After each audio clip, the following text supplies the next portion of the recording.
جو سب سے پرانا، بلکہ عالم اسلام میں جو مسلمانوں کے پاس ہے، اجازت دیں، سب سے پرانا جو کتاب ہے حدیث کی، یعنی شیعہ میں اور مخالفین میں، اس سلیم کی کتاب، اس سے پرانا کتاب ہے وہ کتاب کیا؟ وہ کتاب جفر، کتاب جامعہ.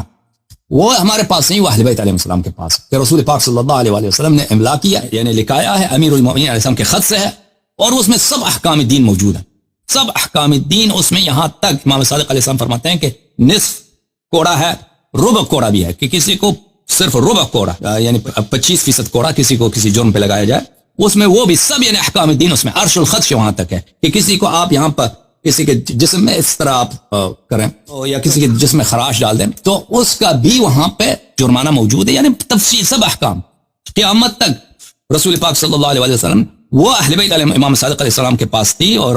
انہوں نے کسی کو نہیں دیا یہ احکام. وہ اسرار امامت میں سے وہ امام زمانہ علیہ السلام کے پاس ہے. لیکن جو مسلمانوں کے پاس کتاب